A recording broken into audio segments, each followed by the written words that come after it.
자, 반갑습니다. 오늘은 마지막 주차, 14주차 미래사회와 새로운 학교 체제입니다. 우리는 지난 한 학기 동안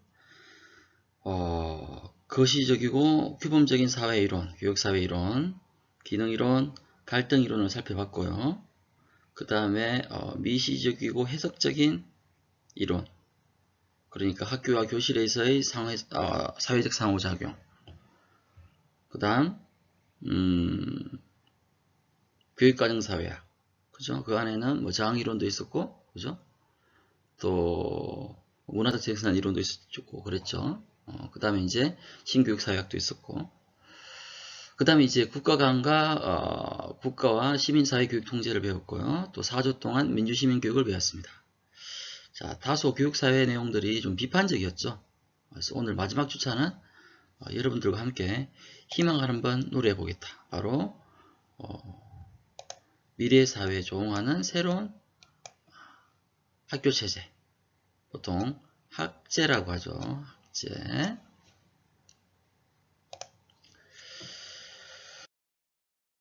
자, 새로운 미래 사회에 맞는 학교 체제의 주요 아젠다가 뭐냐? 비전과 철학은 그게 혁신과 포용입니다. 학교는 이런 얘기 했죠. 경제 영역의 재산권, 정치 영역의 인권이 충돌하는 곳이라고 했죠. 마찬가지로 이 OECD 혹은 우리나라 같이 공동의 교육의 비전과 철학으로 두 가지의 양날의 검, 바로 뭡니까? 경제 영역에서의 혁신, 그리고 정치 영역에서의 포용.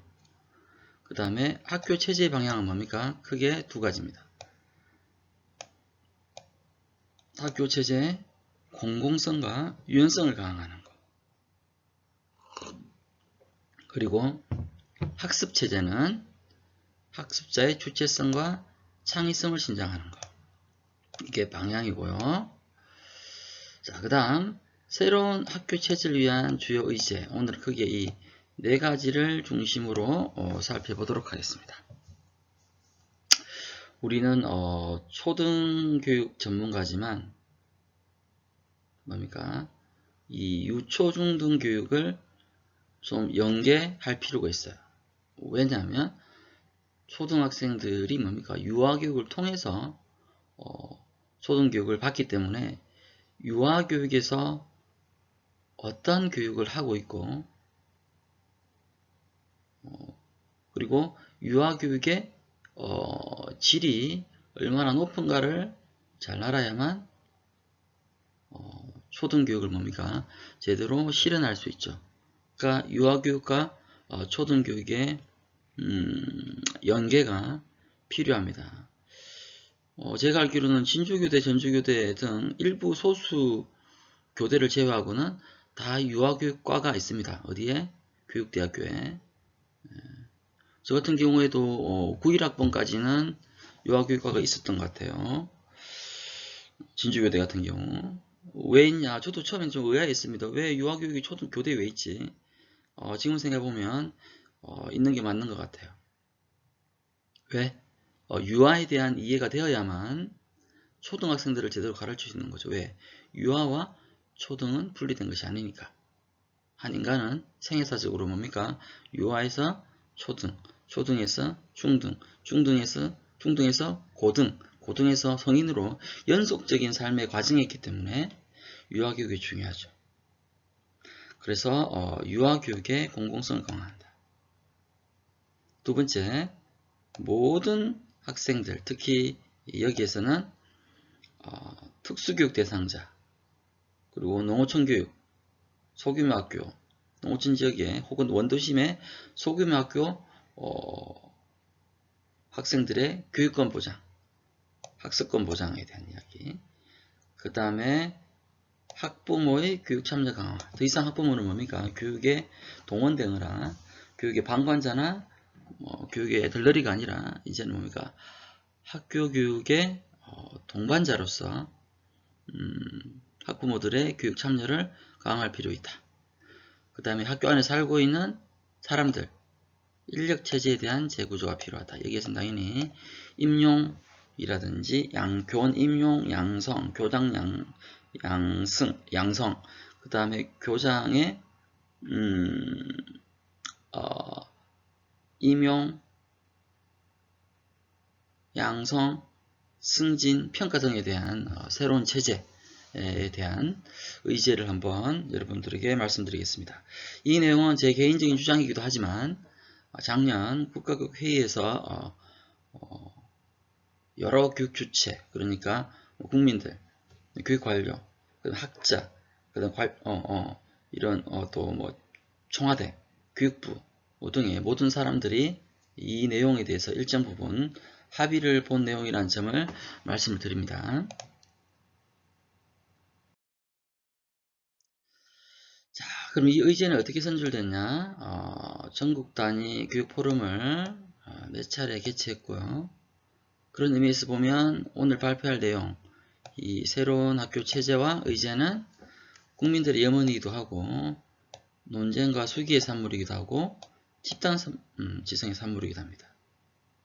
그리고 수차례의 전문가 협의회와 의제별 회의를 통해서 주요 교육 의제를 선정하고 그 선정 기준을 명료했다는 점을 미리 밝힙니다.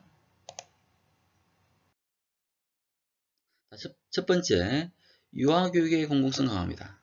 자, 국가 책무 그리고 공공성 강화를 위해서 유치원의 체제 및 제반 제도를 정비한다. 자, 아동들의 권리와 발달, 그 다음에 아동의 성장 주체성, 그 다음에 교육격차 해소 차원에서 뭡니까? 유아교육의 질을 관리하는데 특히 제도를 정비한다. 어떻게?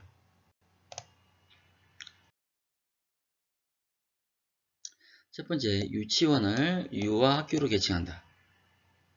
유치원을 유아학교로. 유치원은 말 그대로 너 왜 유치한이 있을 때가 유치거든요. 그러니까 유치한 동산이라는 뜻이죠. 유치한 동산. 일본말 같아요. 유치원 동산. 근데 이거를 뭡니까? 학교로 동산이 아니라 엄연한 교육의 공공성 강화를 위해서 뭡니까? 학교로 바꾼다. 유아학교로 개칭하자. 지금 현재는 된 게 아니고 방향입니다. 그래서 이제 유아학교로 개칭하면서 유초 중등 교육의 연계성을 강화한다. 단 유아교육을 무상교육을 할지 의무교육화할지는 논쟁거리입니다. 왜냐하면 유아들에게 가장 좋은 학교는 부모님의 엄마 품 혹은 아빠 품이지 학교는 아닐 수도 있거든요. 그래서 만약에 유아교육을 완전 무상교육 혹은 의무교육화를 한다면 국민적 합의가 좀 필요한 것 같아요. 두 번째는 유아교육의 체제나 제도 정비를 위해서 유아교육법을 검토하고 보완한다. 그래서 뭡니까? 초등등 수준에 맞는 법적 조항을 보완하고요. 영아들과 유아들의 성장 주체성, 또 학습자 주체성을 강화할 수 있는 제도를 마련한다. 법적 장치를 마련한다. 그 다음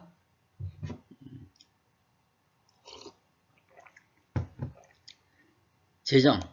보통 지금 유아교육의 재정이 좀 초중등 교육만큼 안정적이지 않잖아요.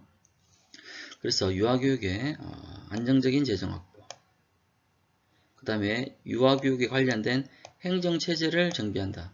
주로 이 유아교육이 대부분 초등교육 안에 포함되어 있거든요. 그래서 그게 아니라 교육청 안에 유아교육과를 신설하고요. 그 다음에 유아교육에 대한 행정력을 강화하기 위해서 교육 전문직을 확대하는 것도 고려해 볼 수 있겠습니다. 그 다음 유아교육 파트의 중장기 과제입니다. 자, 첫 번째 유치원과 어린이집의 통합입니다. 유치원은 주로 뭡니까? 교육을 하죠. 어린이집은 뭡니까? 보육을 합니다. 그래서 이 두 가지를 뭐라고 하냐면 유보통합이라고 하죠. 그래서 유치원과 이 유치원 교육과 보육 교육을 통합하는 일원하는 제도가 필요하고요. 단 이렇게 했을 때 유보통합에서 발생되는 여러 가지 문제점. 왜냐하면 어린이집은 사설도 많기 때문에 이 각 원장들의 사적 재산권을 어떻게 처리할 건지. 그리고 정부 부처, 지금 뭡니까? 부처가 다르지 않습니까? 유치원은 주로 교육부가 하고 있고요. 어린이집은 뭡니까? 보건복지부인가요?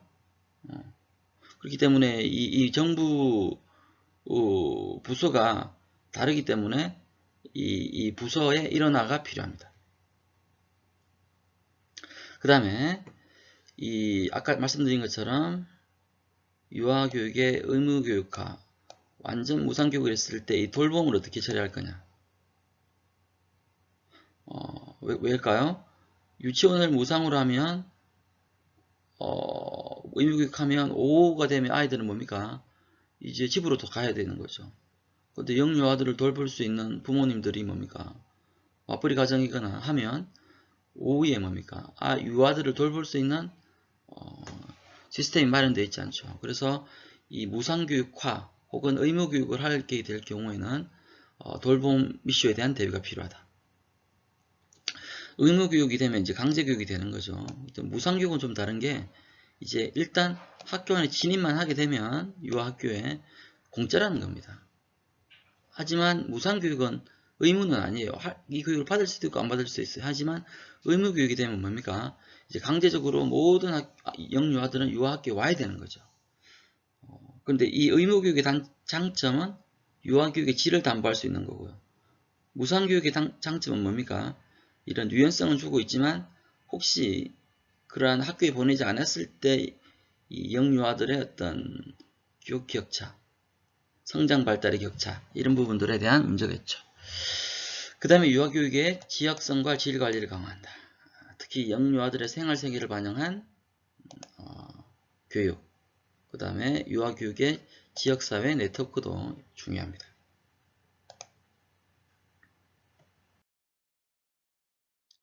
다음 두 번째, 모든 학생들의 성장을 위한 교육권을 보장한다. 첫 번째, 학교 밖 청소년. 다시 정리합니다. 학교 밖 청소년, 농어촌, 소규모 학교 학생들, 그 다음에 특수교육 대상자네요. 학교 밖 청소년의 학습권. 그래서 학교 밖 청소년의 학습을 위한 지원 체제를 구축한다. 어떻게? 첫 번째, 맞춤형 지원을 한다. 그래서 학업과 주거를 지원해 주고요. 직업훈련과 취업 지원을 한다. 두 번째, 교육 기회를 보장해 줍니다.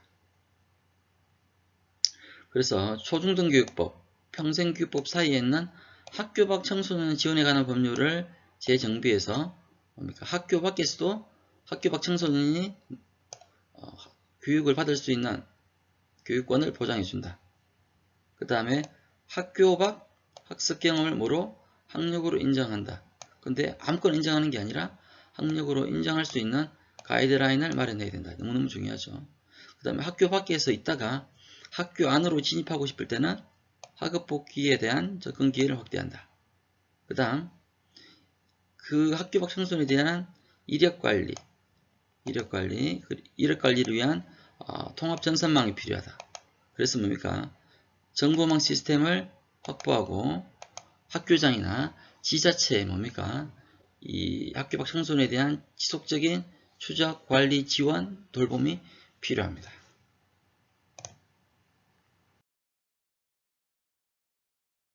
그 다음 농어촌 지역 소규모 학교의 교육력을 높여서 학생들의 교육권을 보장한다. 학교를 살리는 게 핵심이 있는 게 아니라 소규모 학교의 뭐다? 교육력을 높이는 거다. 어떻게? 자, 작은 학교의 가능성에 주목하자. 이미 작은 학교는 절반에서 성공이다. 왜? 작은 학교는 좋은 학교의 필요조건. 무슨 말이냐? 좋은 학교 중에는 큰 학교는 없다. 왜? 큰 학교가 하나의 뭡니까? 배움의 공동체로 작동하기에는 한계가 있기 때문이죠. 그 다음에 이 작은 학교는 뭡니까? 지방 소멸을 막기 위한 최후의 보루다. 그 다음에 뭡니까? 존 롤스가 이야기했던 다스페트 평등에 대한 관점.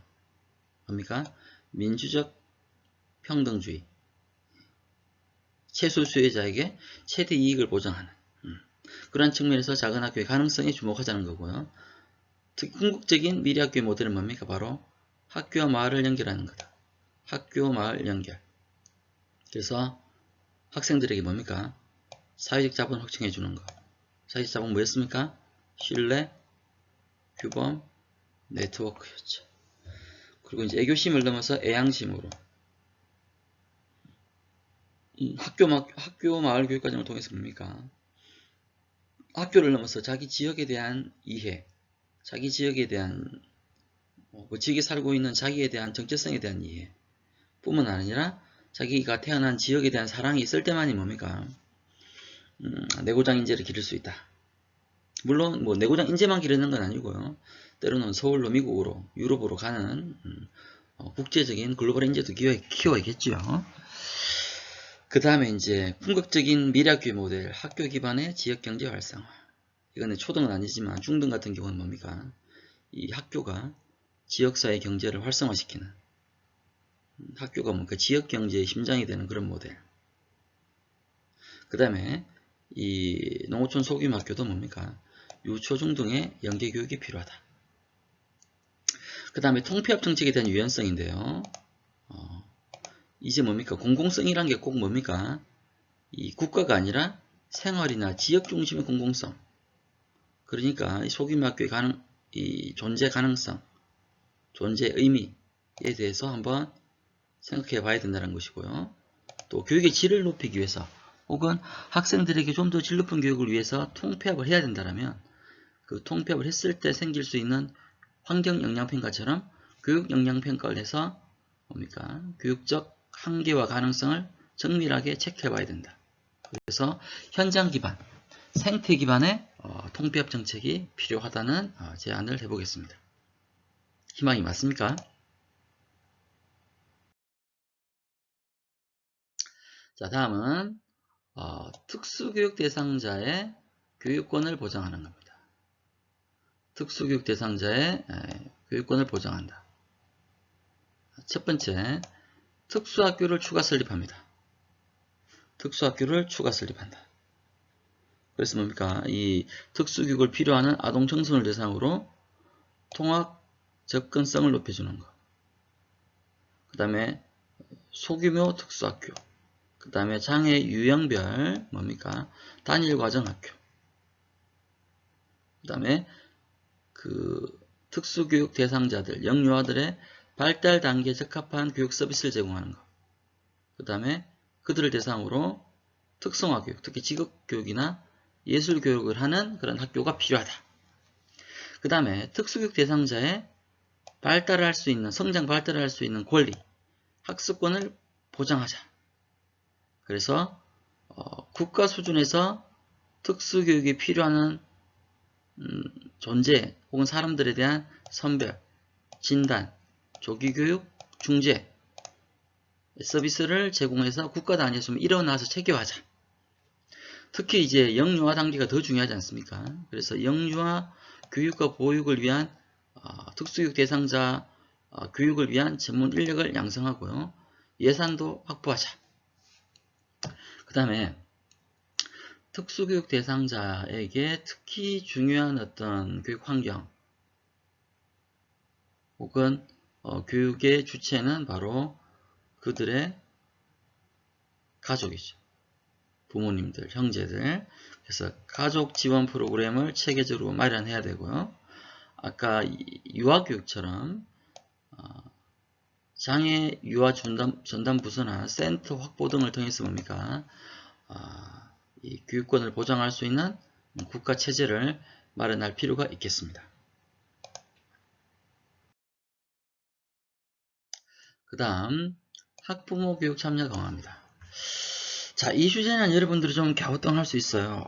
뭐 이렇게 학부모들이 꼭 이렇게 학교 교육에 참여해야 됩니까? 특수교육, 농어촌 교육, 원도심 학교 이런 사회적으로 다소 불리한 위치에 있는 사람들의 경우 더욱 학부모 참여가 중요하죠. 지속가능한 학교 교육을 위해서는 뭡니까? 더 이상 학부모들이 교육의 객체가 아니라 교육의 주체로서 학교 교육에 참여에 뭡니까? 참여를 보장할 필요가 있다. 이건 여러분들이 이제 뭡니까?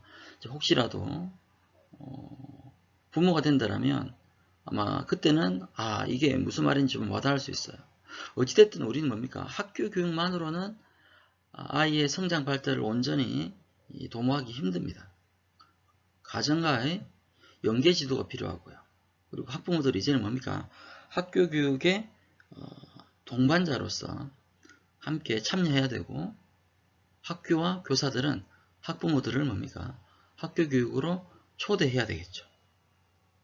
다만 학부모들이 학교 교육과정 편성 운영에 간섭을 한다든지 교사들의 교권을 침해하는 듯한 그런 식의 참여는 결코 바람직하지 않죠. 자, 그러면 어떻게 학부모의 교육 참여를 이끌어내냐? 첫 번째, 학부모 교육의 참여를 의무화한다. 그냥 지금 대한민국은 뭡니까? 자식만 놓으면 학부모가 되죠. 그게 아니라 학부모로서 지녀야 할 태도, 가치 등을 위한 학부모 교육 참여를 의무화한다. 그렇게 함으로써 학부모의 공동체성, 주체성, 자기 새끼만 챙기는 이기적 부모가 아니라 바로 공동체, 전체적 공동체의 관점에서 뭡니까? 자기 자녀와 또 학교 교육을 바라보는 그러한 관점, 그리고 학부모가 교육의 주체라는 사실을 자각하게 하는 것. 그래서 교육과 연수를 의무화한다. 그 다음에 학부모회를 법제화한다. 그래서 학부모회를 정리하고요. 그들에게 공간과 예산, 그리고 학교 예산의 편성 배정권에서 뭡니까? 학부모들이 참여할 수 있게끔, 그리고 학교 교육에 학부모회에 참여하기 위해서 직장을 하루 비울 때는 어떻게 됩니까? 보수를 받으면서 휴가를 낼 수 있는 법정 유급 휴가 제도도 한번 고려해 볼 수 있다. 그 다음에 학부모들이 학부모 지원센터를 통해서 상담과 컨설팅을 받고요. 그리고 학부모 혹은 학부모회의 바람직한 방향을 모색해 보는 것. 이것도 또한 중요하다 볼 수 있겠습니다. 그 다음에 학부모 이해 강좌인데요. 이건 한번 해보고 싶어요. 교대 교육과정 개편한다면 바로 뭡니까? 교대 교직 과목 중에 교양이라도요. 학부모의 어떤 예비교사들이 학부모의 어떤 관점, 삶, 학부모의 학교교육 참여를 이해할 수 있는 교과목, 교과가 좀 필요하다. 그래서 교대 교육과정에 학부모 이해 강좌를 포함시키는 거. 그래서 교원들이 학부모에 대한 부담감이나 거부감이 없게, 그리고 학부모의 문화와 정서를 이해할 수 있는 그러한 노력들이 필요하고요. 교대 교육과정을 개편한다면 이 과목을 꼭 한번 넣어보도록 하겠습니다.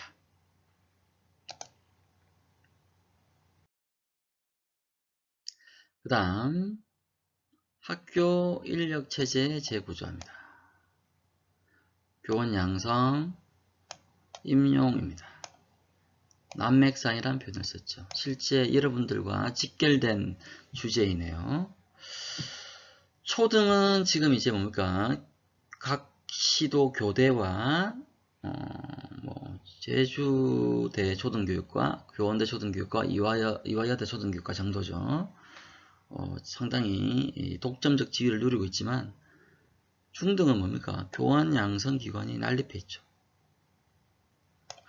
교육대학원을 만들면서 뭡니까? 중등 2급 정교사 자격증을 남발했죠. 남발하면서 뭡니까? 지금 현재 난립해 있습니다. 그런데 지금 현재 좀 우려스러운 바는 초등과 중등의 자격증을 복수하려는 시도를 하고 있고요. 그래서 초등 교사들이 중등 교과에 대한 자격증을 받고 다시 중등 교사들은 초등에 대한 자격증을 받을 수 있는 제도를 지금 논의하고 있어요. 그리고 4교대를 이렇게 합쳐서 하나의 교육 전문 재학원 제도로 바꾸는 거. 찬성하십니까? 반대하십니까? 저는 정말 잘 모르겠어요. 제가 교대를 나왔기 때문에 현재 교원 양성 체제를 고수하고 싶은 생각도 들다가도 학령 인구 감소나 유초중 등의 연계성 차원을 보면 이게 교대와 사대의 어떤 결합이 필요한가 굉장히 좀 고민해 있고요. 지금 그렇다고 해서 이런 분리된 초등교육과 중등교육이 분리된 이 시스템에서 초등교육의 질이 과연 낮은가, 이 시스템이 안 좋은 것인가도 좀 헷갈리고요. 굉장히 복잡한 상황이 있습니다. 어찌됐든 중등 같은 경우는 양성기관이 난립해 있고요. 그 다음에 초등, 중등 교원 상관없이 이 교원의 수요 공급의 수급의 불균형, 특히 중등은 뭐 말할 필요 없이 뭐 1대 10, 20, 30, 40까지 올라가고 있고요. 초등은 뭡니까? 해가 갈수록 서서히 뭡니까? 임용고사의 경쟁률이 상승하고 있죠. 지금 여러분들이 뭡니까?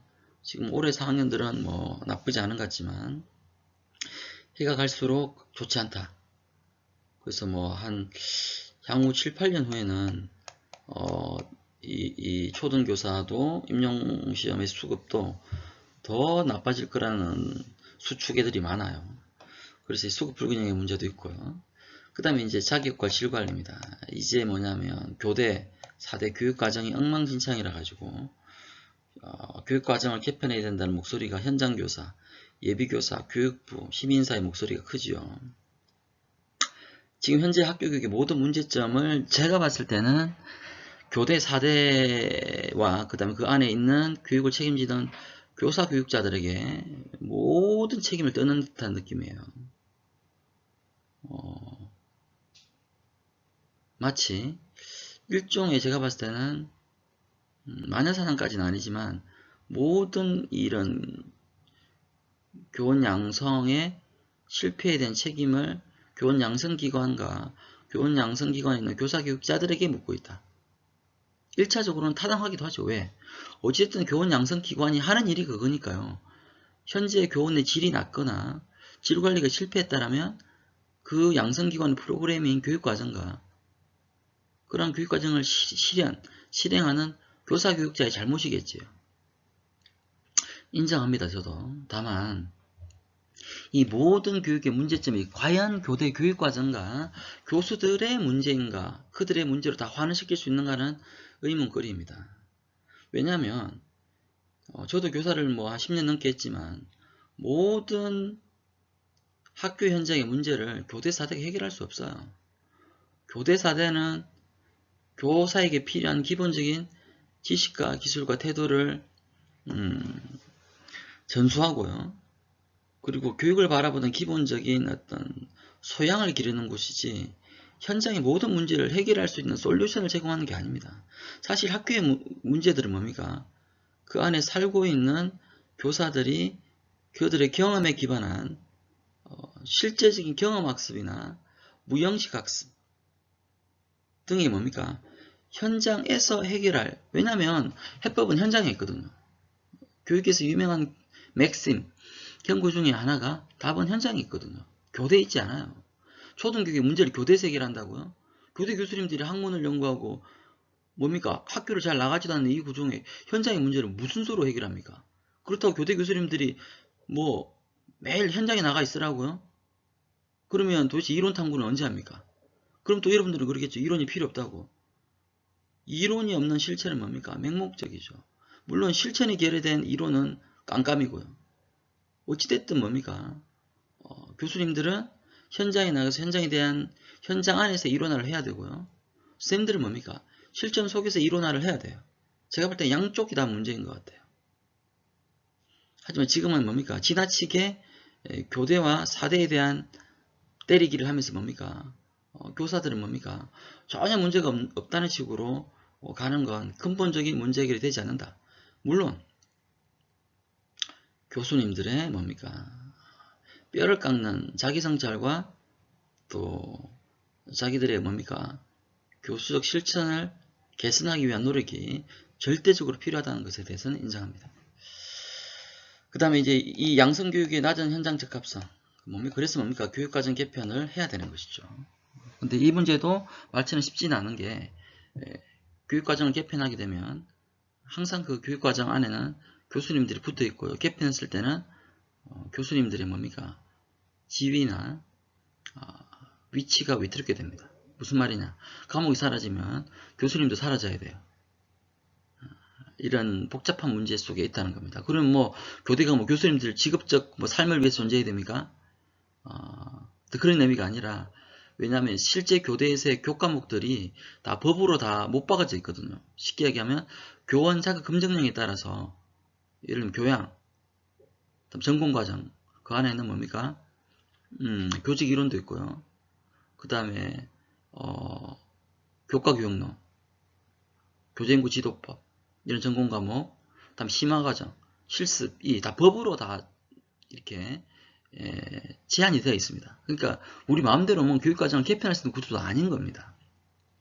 그런 구조적인 어떤 난맥상이 있다는 점을 여러분들이 이해할 필요가 있습니다. 물론 그러함에도 불구하고 전주교대 교육과정은 개선될 필요가 있다고 생각합니다. 자, 볼까요? 인력체제 재구조화, 폭넓은 경험, 전문성을 겸비한 교원을 양성한다. 교원 양성 체제를 개편한다. 어떻게? 교원 양성 기간의 수업 연한을 확대한다. 저는 이 안에 대해서 유보적 입장입니다. 참고로. 왜냐하면 이 원고를 제가 다 썼다고 하지 않았죠. 그래서 대학원 수준으로 격상하자. 그래서 뭡니까? 교육전문대학원 6년제로 2년은 뭡니까? 실습을 하는 거죠. 4년 동안 학부교육을 하고 2년 동안 인턴제나 소속교사들 등의 실습을 강화하는 거죠. 의대처럼. 그래서 현장과 연계성을 강화한다. 그 다음에 초중등 교사 양성을 통합한다. 그렇게 함으로써 학생 발달에 종합적 이해를 한다. 중등 교원에 조정을 한다. 이때 이제 초등과 중등을 합칠 때는 뭡니까? 중등도 초등만큼 이제는 뭡니까? 정원을 관리해야 되겠죠. 이때 이제 모르겠습니다. 사립대들의 사범대들이 이걸 어떻게 받아들일지 논쟁거리고요. 그 다음에 이제 종합대학 수준의 교원 양성을 지향한다. 그래야만 다양한 경험과 폭넓은 식견, 다양한 혹은 전인적인 역량을 기를 수 있다. 그래서 우리 교대가 뭡니까?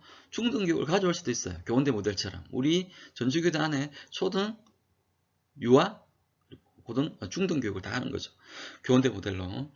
가능할까요? 그러면 아마도 우리는 옆에 있는 인근에 대한 사범대보다는 우리가 더 강력한 교육에 대한 전문성, 그 다음에 이런 종합대학으로서 격상을 하는 데 대한 헤게모니, 지적, 도덕적 정당성이 있어야 되겠죠. 그만큼 우리가 뭡니까?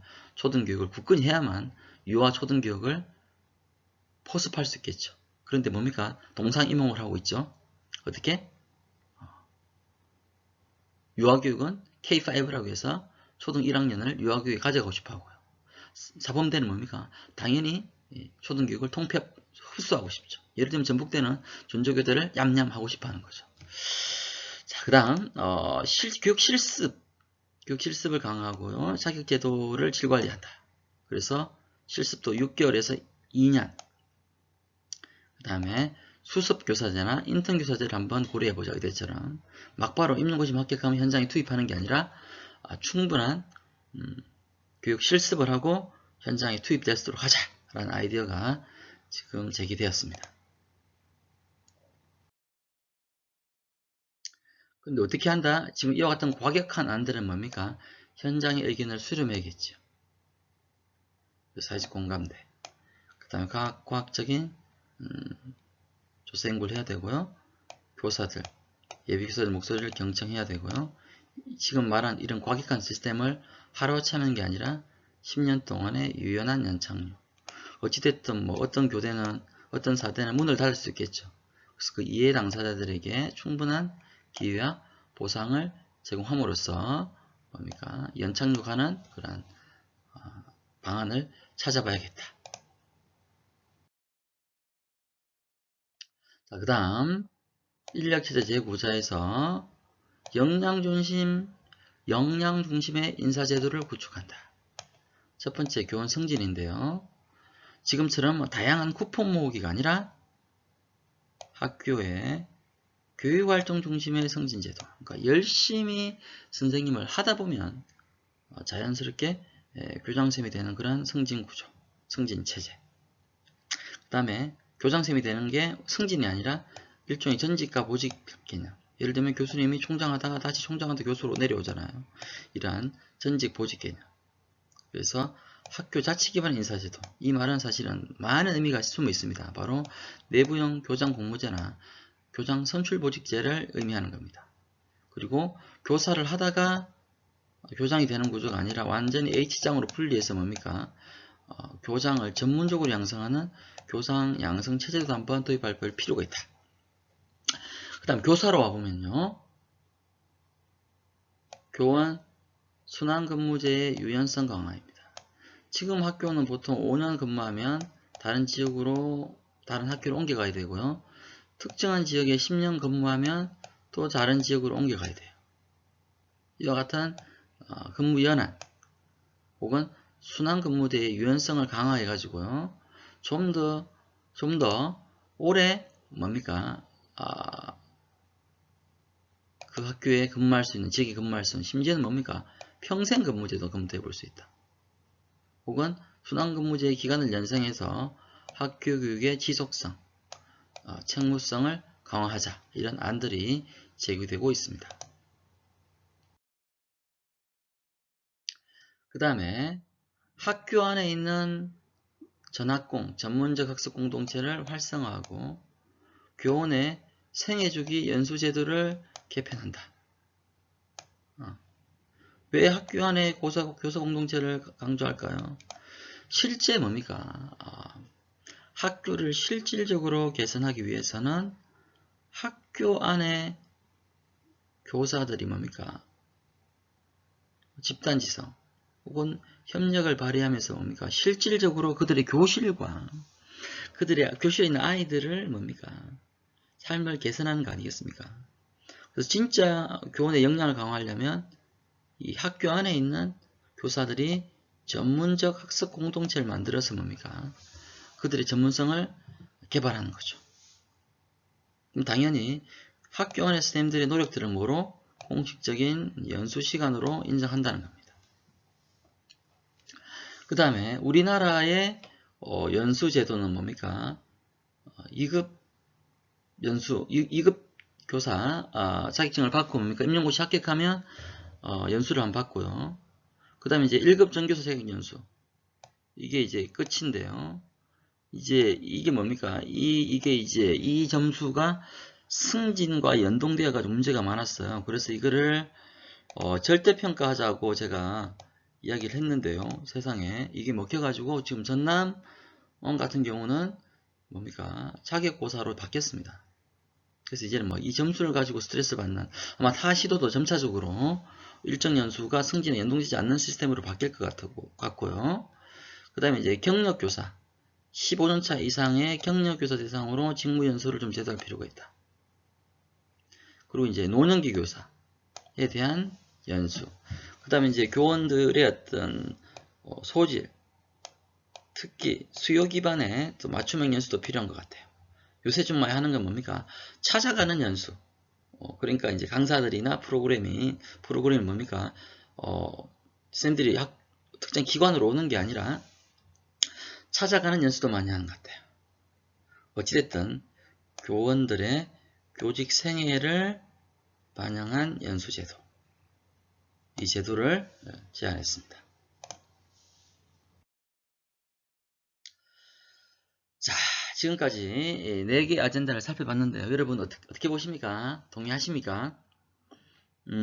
어찌됐든 지금 현재 이제 이 안들은 때로는 파격적이고요. 때로는 또 너무 앞서간 것도 있죠.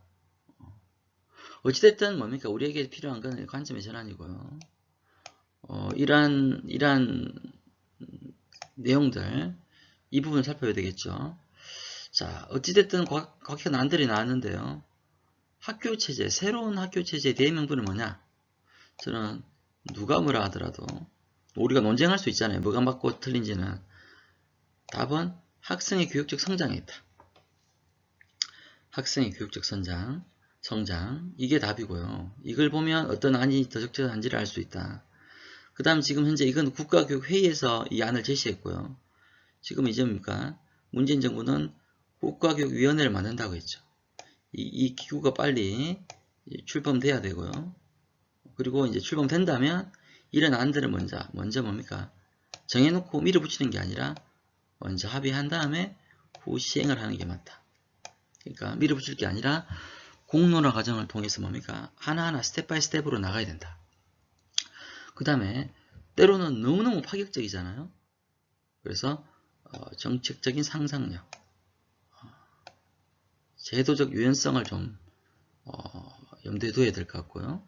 그 다음에 지금 오늘 말한 안들은 종결된 것이 아니라 지속적인 뭡니까? 공론화 과정을 통해서 체계화, 증거화해서 뭡니까? 의제를 실현해야겠다. 자, 한 학기 동안 고생했고요. 모르겠습니다. 여러분들은 아마 이제 이 수업을 통해서 나름대로 비판적 관점이 생겼을 것 같아요. 근데 이렇게 이 과목을 배우는 이유는 세상을 부정적으로 보는 게 아니라 이러한 냉철한 비판의식, 문제의식으로 오늘보다 나은 내일을 꿈꾸고 그것을 실천할 수 있는 시성인, 자유인을 만들기 위한 것이 이 강좌의 목표였습니다. 한 학기 동안 수고했습니다. 다음 학년에 다음 학기 때 뵙겠습니다. 안녕.